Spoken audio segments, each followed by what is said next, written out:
Sonic Unleashed is a fun game, there's no doubt about that. Depending on who you ask, it's either regarded as the pinnacle of the series, or it's one of the laziest attempts at slopping together a Sonic game. For me though, I'll say up front that it's somewhere in between. Sonic Unleashed is one of those games that you sit there and play, and have a fun time with, but the whole time you're thinking to yourself, something's not right here. In fact, maybe it's not even just one thing that isn't right. Maybe it's a lot of things stacked upon each other that causes the game to just not live up to its full potential.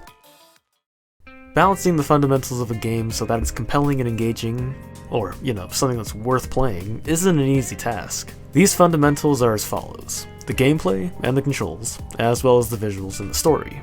While of course those last two don't necessarily have to be good for the game to be good, they can definitely enhance the overall experience. Getting these four fundamentals right are key in making an enjoyable Sonic game, especially the controls. And when I play Sonic Unleashed, I tend to ask myself, is it getting any of these fundamentals wrong? Or is it more so just falling flat at surface level things? Like, damn, that obstacle placement's kinda shitty, Jesus. Listen, I know it's a heavy ass question, so we gotta back up a bit, because we can't just answer that without breaking the game down a little more. First, we gotta look at the development process, and the general responses to the game. You all already know about Sonic 06 and how it released dead on arrival, no sense in talking about that. Sonic Team thought similarly by disregarding it and decided to get to work on making yet another game. Simultaneously, while Sonic Team was working on the Xbox 360 and PS3 versions of the game, Sega put Dimps in charge of making the Wii and PS2 versions of the game. Yes, this was on the PS2 in 2008. Despite keeping many of the same level ideas and general gameplay the same, the Wii PS2 version is incredibly different compared to the Xbox 360 and PS3 version. The Wii version was the one that I grew up with, meaning I never even knew that locations like Empire City and the levels of Mazuri even exist until I first got on the internet and heard about the soundtracks for these levels. I was surprised at what I was missing out on. When I finally played the HD version at my friend's house for the first time not too long back, it was a pretty awesome time. Anyways, at the end of 2008, Sonic Unleashed was released with the name Sonic World Adventure in Japan. The review scores at the time showed that people didn't really like it for many reasons. This game introduces a lot of new things, most notably the boosting mechanic and the nighttime werehog levels, which I'm gonna get to in a bit. Maybe these people just weren't used to all this new stuff back then, because I've seen the internet do a complete 180 on how they view this game over the years. You watch any person talk about this game in a video from like 2014 and they'll just completely shit on essentially every little thing that this game's got to offer. You watch a video from 2022 and people can't seem to get enough of it. I'm thinking a major reason for this shift was that after Sonic Forces came out, people realized, yeah, maybe this is good, at least compared to that pile of horseshit it is. The story is a key element in this game, much like the previous Sonic games before this one, so I'll summarize it real fast. Up in outer space, Eggman is doing his Eggman shit and Sonic stops him. Or at least attempts to, because he gets trapped in this energy thing and gets the Chaos Emeralds taken right out of him. Then Eggman blasts the world apart into several pieces, transforms Sonic into a furry, and launches him and the Chaos Emeralds back down to Earth. How did he do all this? Well, Eggman learns of an ancient god named Dark Gaia, awakens it, and harnesses its powers to take over the world. And in the process, it turns Sonic into that. Cool, we got the two major things that a Sonic the Hedgehog plot needs: an all-encompassing global threat, and Sonic. And I don't mean that sarcastically, I actually really like having plots like these. I think it makes it more fun and interesting. But surely we don't need any other plot device on top of that. God, for fuck's sake. Yeah, as it turns out, when Sonic crash landed onto this island, he also landed on this little goblin thing that lost his memory. Sonic agrees to help him regain his memory and nicknames him Chip. I don't hate his character or anything, in fact he's kind of fun just hanging around, but in terms of having a companion for Sonic's journey, it could have just been Tails filling that role. But yeah, it's whatever. Speaking of Tails, at nightfall, as Sonic transforms back into his furry self, he meets up with Tails, who gets the full explanation of what happened, and the three of them proceed to fly to Europe, Spagonia, to meet a Professor Pickle, who can teach them more about Dark Gaia and how to put the world back together. So that's what you do. You go to different countries across the world, find the hidden Gaia temples in these areas to restore the Chaos Emeralds as well as the continent that the temple's on. Each of these areas are based off of a real-life place, which I found really cool. Apodos, the starting location, is based on Greece. Spagonia is a mixture of mostly Italy and the UK with some other parts of Europe thrown in there. Mazuri is Africa, Alaska is Greenland, Chunnan is China, Shamar is the Middle East, Atabat is Southeast Asia, Empire City is just New York City, and Eggmanland, the final location, is like a cyberpunk Disneyland mixed with an Amazon factory.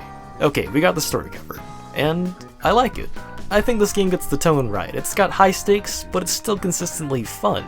I do prefer this middle ground instead of being overly serious like in 06 or Shadow the Hedgehog, while also not being just straight goofy like in Colors of the Lost World. But above all, I don't really mind the story of any Sonic game too much in the first place, because for me, the priority is...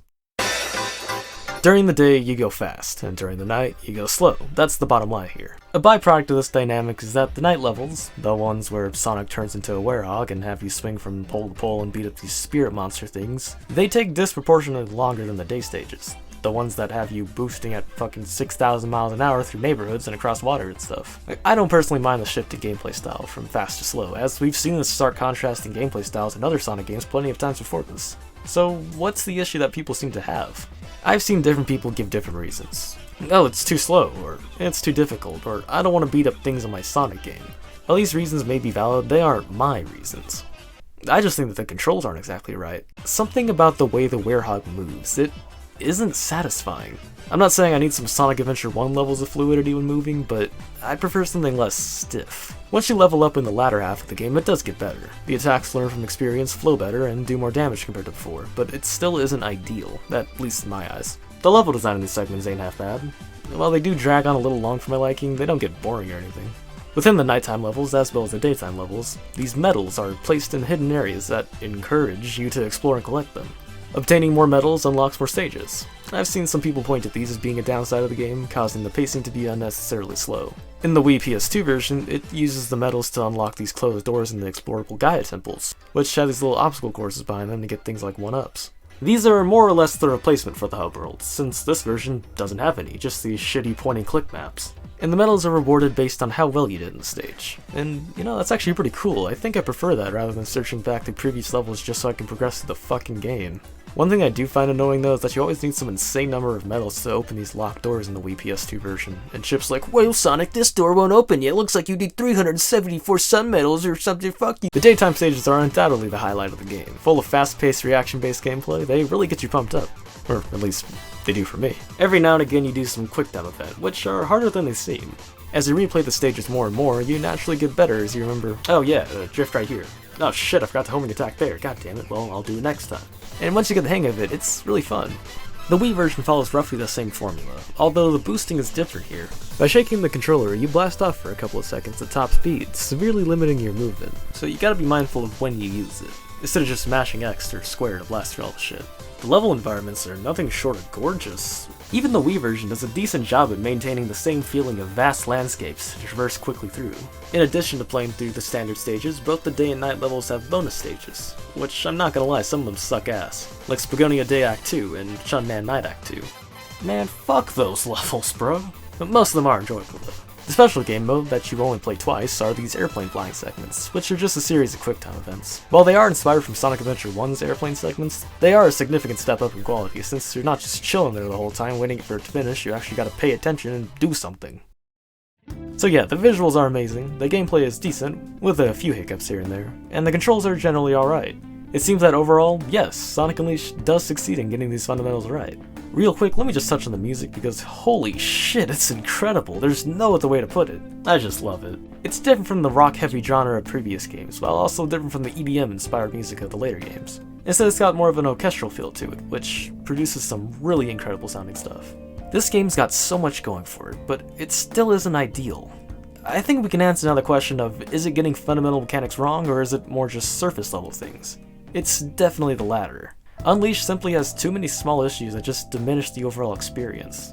Does this sound nitpicky? Maybe, but it's hard to ignore these little things that just pile up to cause a frustrating time.